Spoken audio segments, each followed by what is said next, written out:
Hey everybody, Nick here. Welcome to No Ideas Media and welcome to part 2 of Mind Meld, the Rob Saik and David Zaruk combo talk that they gave in Red Deer a few weeks back. If you didn't tune in last week, I recommend maybe going back and checking out what Rob's talk was all about because David picks up right where he left off. Let's get into it.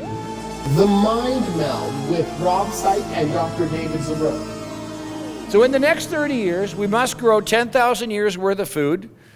We've got to increase production. We've got to make sure agriculture is infinitely sustainable. We've got to do it like we've never done it before. Can we feed 10 billion people? I think we can if we can leverage the tools and work together, and if the tools aren't ripped away from us.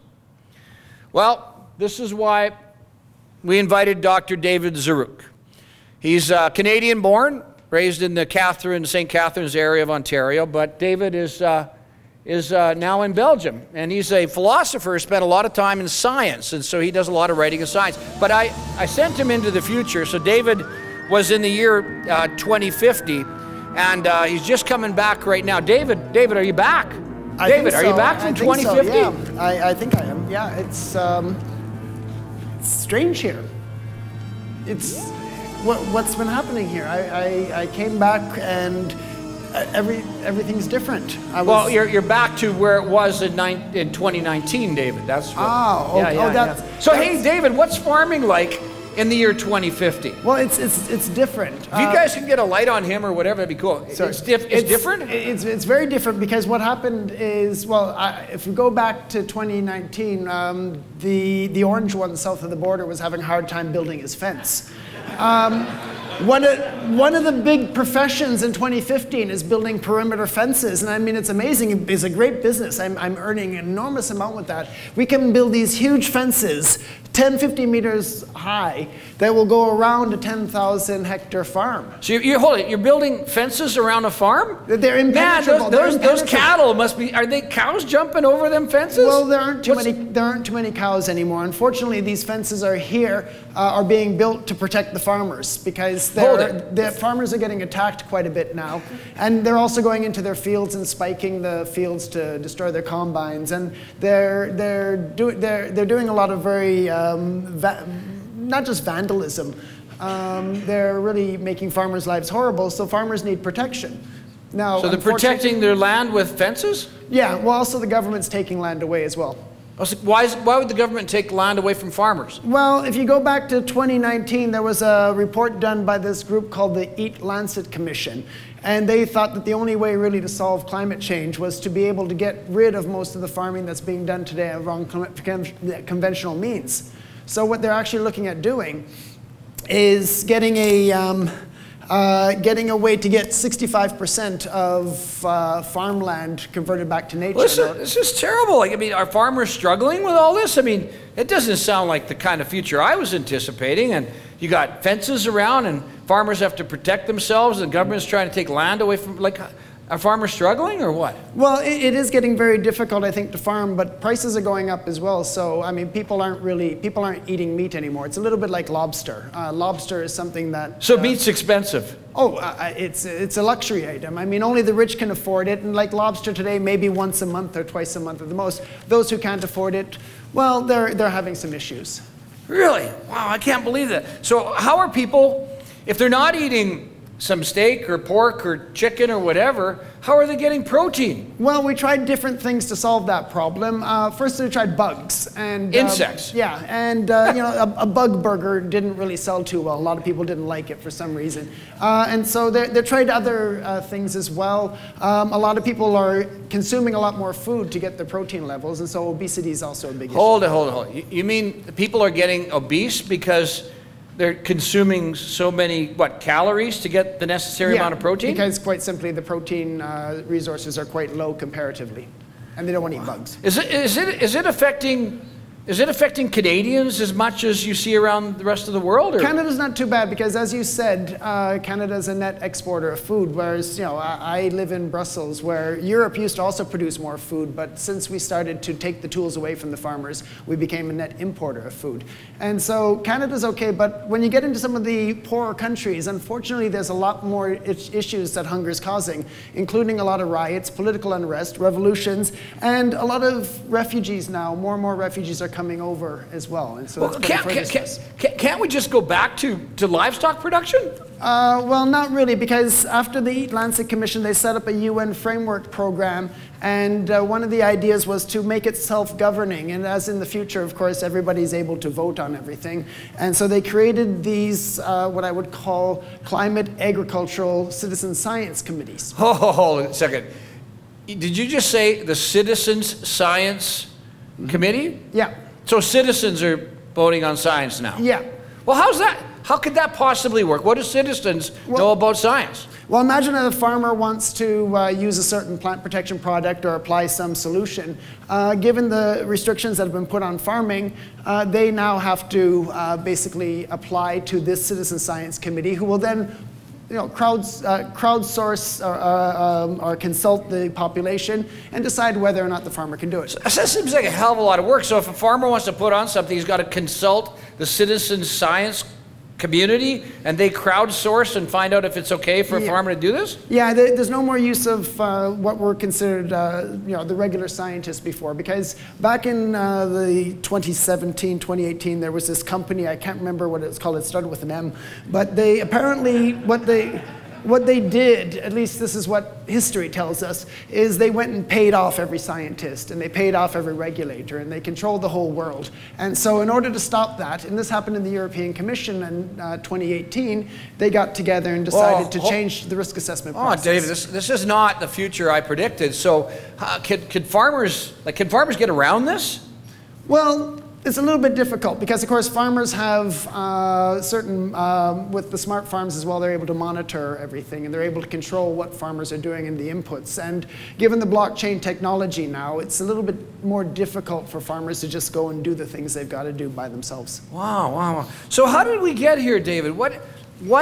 How? You're back in 2019, you went to 2050.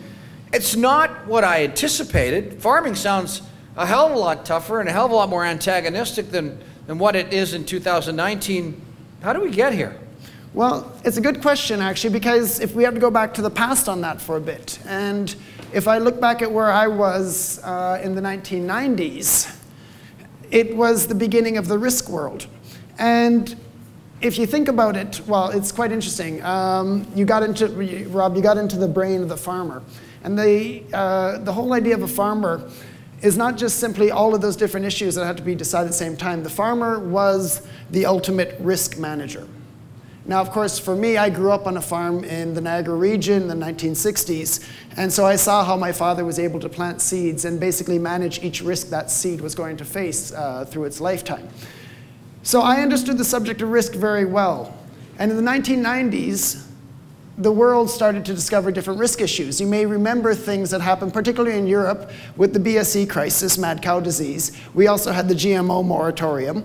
And so you start to realize all of these challenges that farmers had. In Belgium, where I was, they also found dioxins in the chicken feed. And so they had to recall all the eggs and everything that had eggs in it. Well, that's almost every type of food. So you start to realize that the risk issues started to culminate into a feeling that farming was not where it should be. And so then Brussels started to change the regulations. In 2000, 2001, you had different regulations like the White Paper on Food Safety, which created EFSA, the European Food Safety Authority. They also had a White Paper on Governance, which is creating a I'm starting to lose my voice here, sorry. Which created a different way of governing, which engaged people, engaged non-scientists, engaged other people to get public buy-in. And the last thing was the papers and concepts on the precautionary principle, which started to say that we are no longer looking at risk management, but rather hazard management. So if you can't prove that something is safe at any level of exposure, then you can't keep a product on the market. So those elements came in as a reaction to the risk crises, and that's where today, fast forward a bit, we now have a different way of governing on agricultural issues in Brussels. And so we speak about traceability. You've got to be able to track back not just where the food came from, but everything that your cow or your pig had eaten. You also have questions of transparency. You have to be able to show and be available to anybody the inputs you're using. And it all became then a change of trust issues. So we can begin to see a different approach to egg technology. And we started to see as well farmers having more problems in Europe. So you want to say, that's not our problem. Europeans want to choke their farmers. More opportunity for Canadian farmers, right? Well, it's not that easy. Agriculture in the food chain has become global. If I am working for a large food manufacturer, I am going to follow the regulations with the largest population, the largest market, 500 million Europeans. So I will expect the same standards. Second element as well is that trade is international. So many people thought if the Europeans want to ban glyphosate, let them. Well, Europe imports GM soy and maize under one legislation. But if and when glyphosate is banned, and I suspect it probably will not make it through the next 4 years, then any maize or any soy that will be exported to Europe that has any trace residue of glyphosate will be turned back. That's going to affect how farmers can do no-till farming here. So we have to understand that that global influence is going to affect how farmers in Canada farm as well. So this is a big issue. So if we go from the past to the present, what are we doing now? How is farming and how has the communication of these messages changed? Well, there are three important elements that are different today. First thing, of course, is we have social media. And that means everybody has an opinion on food, and everyone expresses their opinion on food. But not everybody has the background or the education. It's no problem. I have Google. I have a PhD from Google University. I know everything. And Google's my friend. If I ask Google a question, dear Google, will this GMO give me cancer? Is Google going to say, don't be a stupid idiot? No. Google wants to be my friend. So Google's going to guess at what I want to hear. Based on my past searches, based on the algorithms, based on all the information Google's been able to have, Google will send me to a website that will tell me, yes, GMOs will give you cancer. But the people on the website, they're smart. They'll be able to say, you know what? We can help you. We can help you live a GMO-free life. You can buy these supplements. You can have this detox program. You will be safe.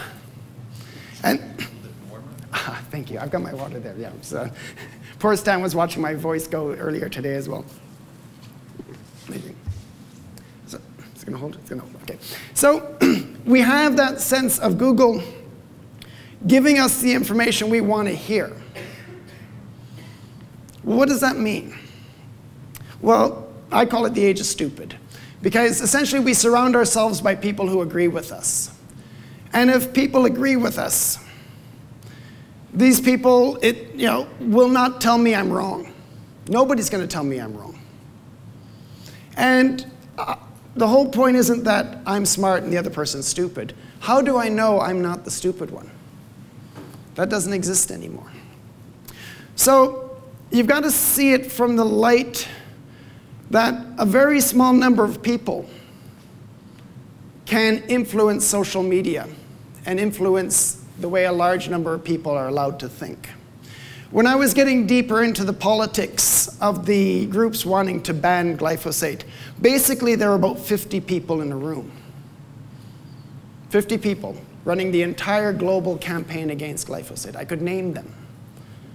How is it possible that 50 people can handicap farming, not just in Europe, but threaten the entire way agriculture is being done? It's very easy. This is the problem today on how social media is being used. Let me give you a story. When it's back in the 90s, there was a person who was taking an antidepressant made by GlaxoSmithKline, and there were some very bad effects that came out. And he lived in Belgium, not far from the research center, and every day he would go in the morning and stand outside the GSK offices, and he would basically be yelling at the researchers as they went to work in the morning.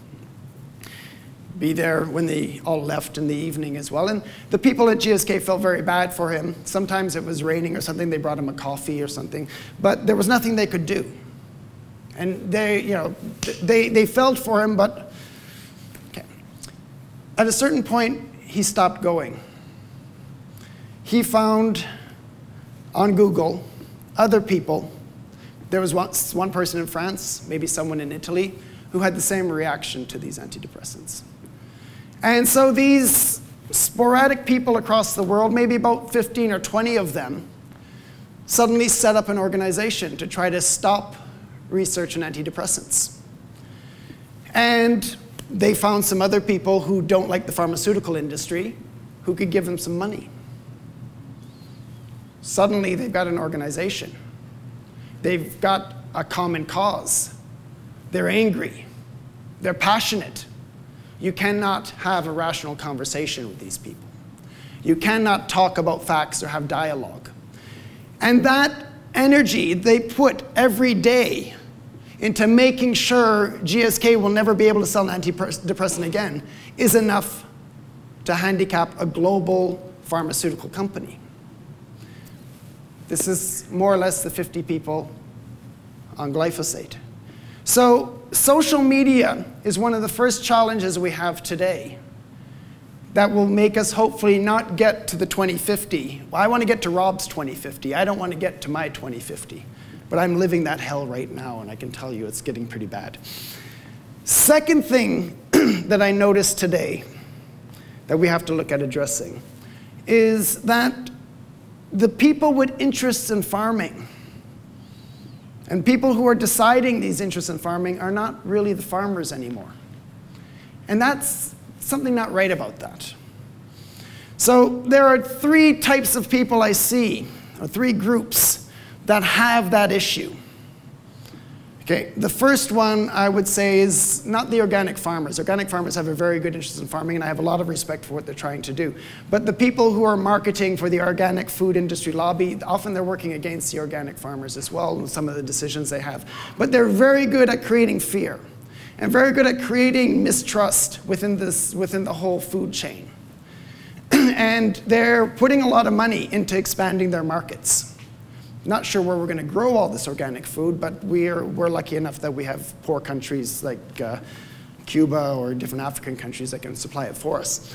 So you begin to realize that they're acting not in the interest of farming.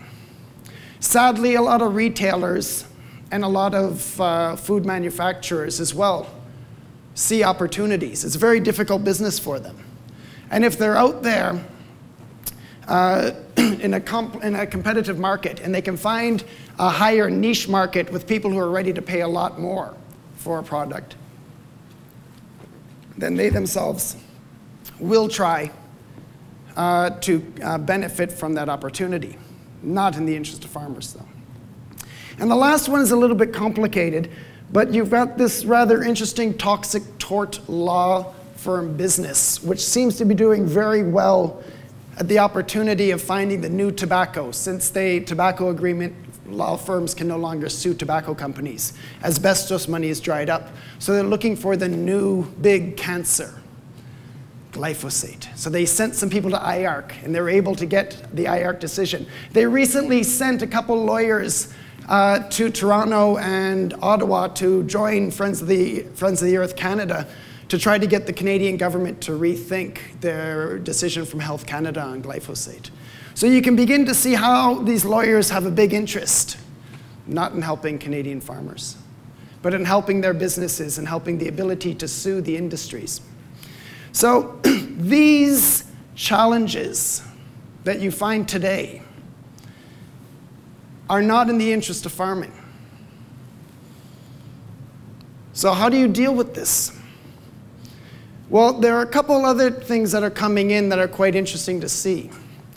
One of the challenges that we see today is trust. So I think I'm just making sure I don't miss a point here somewhere. It's hard to remember these things after a while. Okay. The question of trust has changed quite a bit. Before we thought of trust, I would trust an expert. I would trust a scientist. That's back when facts mattered. But now, today, everybody has their own facts. There's alternative facts out there. And so if we don't like facts, we just get some other facts that we can agree with. And I Google, and Google tells me something, I don't like that. No, let me Google it again. Ah, yeah, that's the one I wanted to hear. Okay, thanks. So we don't want to trust things that we don't accept anymore. We talk about postmodernism, that, well, we can't be certain of anything, so nothing scientists say matter. So we don't trust the scientists. We don't really trust the regulators anymore. Once again, that company that started with an M, apparently they bought all the regulators too. We don't trust the companies. It's hard to trust, you know, we used to trust things we were familiar with from our youth. We don't trust that anymore. But we can't make a decision if we don't have trust.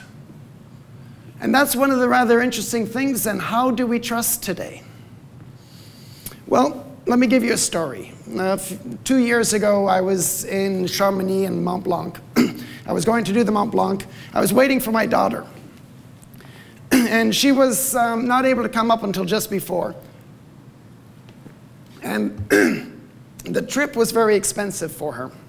So she managed to find a ride sharing with somebody. So she's 23 years old. She was going to ride with an older man all night from Belgium to Chamonix. When I heard about that, I said, "You will not." She says, "It's okay, Papa. He's got a very good rating." Today, trust is based on how our friends rate somebody. Young women out for drinks will get in a car with a stranger because that Uber driver has a good rating. We now rate our hotels, and we don't rent a hotel according to the trust of the name or the brand anymore, but according to what people say about it. So we're going around demanding that everybody rates everybody. It sounds like something out of Black Mirror. It is. And that whole sense of how trust is done has changed. We no longer trust the expert. The expert is among us, in my crowd, in my community, the people that chose the same ideas and same thinking I thought of. So when we talk about a citizen science panel, I wish I were making this up, but the alternative to using the risk assessment process in Brussels, and this is what the PEST committee, the European Parliament, had after the Monsanto papers, to try to reorganize how Europe is going to be doing its risk assessment, wants to set up citizen science panels. The German government is finding ways to fund citizen science panels, and they're going to do it by taxing biotech. All biotech, by the way, white biotech, red biotech. So all biotech have to pay to create panels, and the only thing the panels are going to do is say no. It's going to use the precautionary principle. And this is where we're at today already, not 2050. Because trust is only trust among those like us. So we begin to see something scary going on here. But it shouldn't be that way. This morning I had a great opportunity to give a guest lecture to a group of students at University of Alberta. And there was that question that came up, why is it that Americans accepted GMOs and Europeans did not? And I explained, I had this wonderful opportunity at the time when the American government was struggling with the FAO decisions, and they still are struggling with the FAO decisions, but anyway. But they had people from Brussels and people from the United States locked away in this beautiful castle in Italy for a week. I couldn't resist going. And one of the things that they basically had to look at is that difference. What is it that made America embrace GMOs? And the thing that I noticed different was the presence of the angry farmer.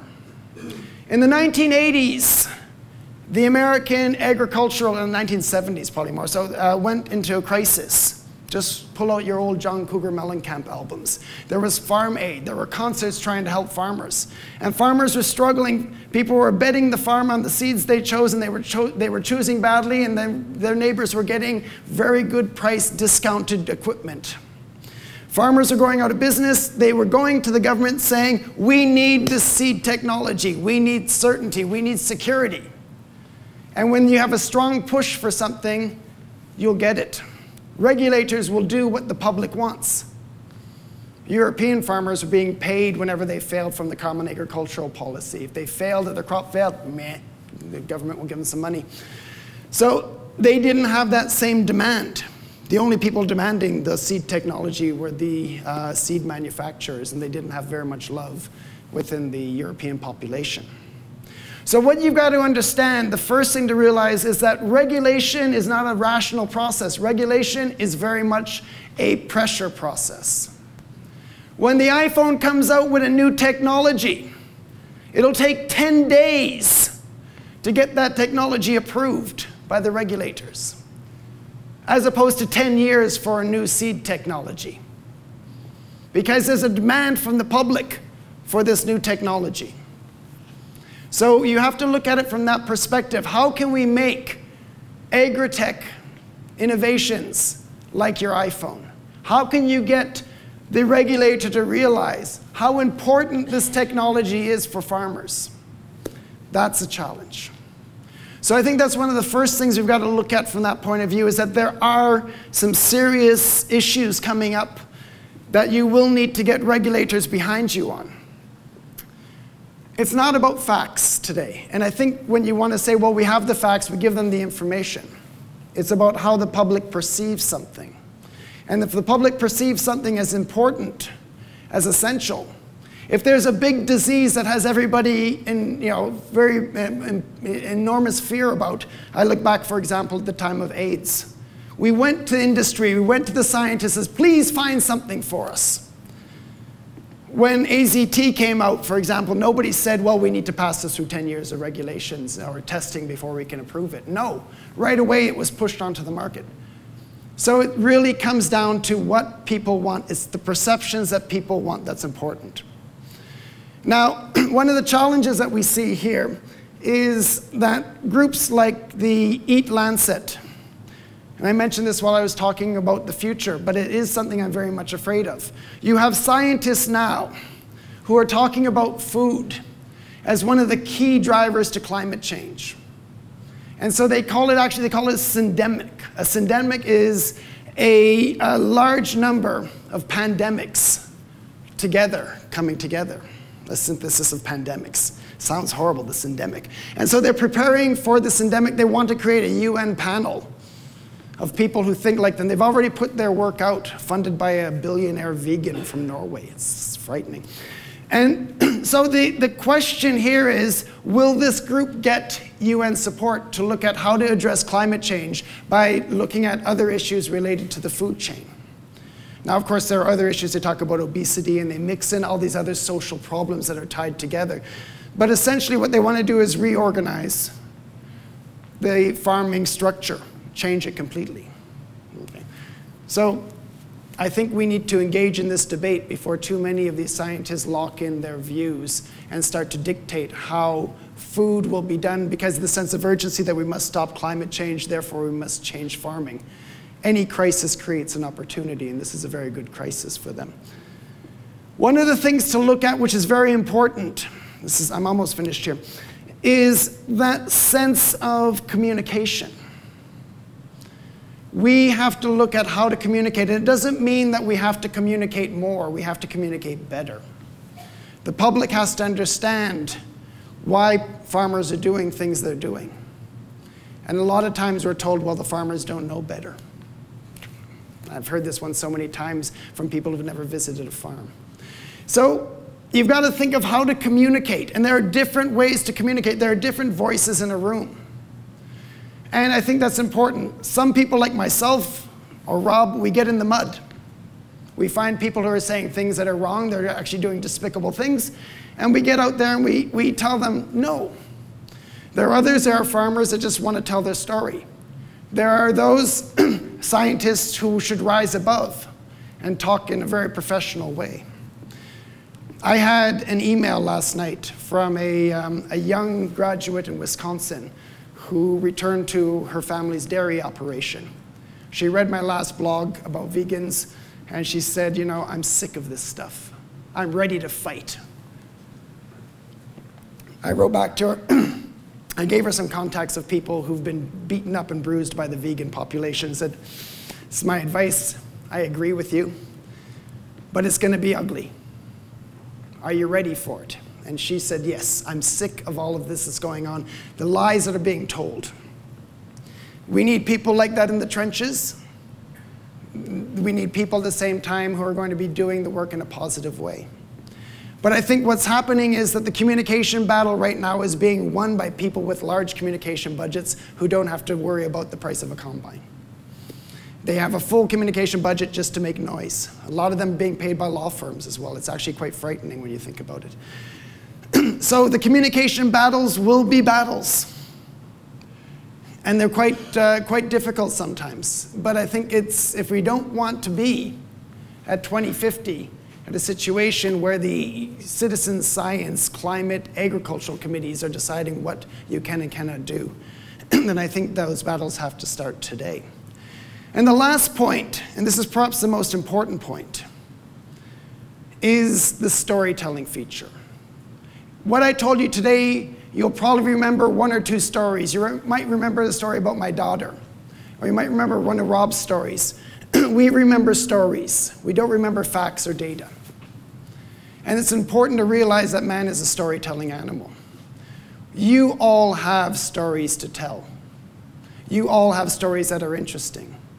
And you've got to find the right voice in how to tell it.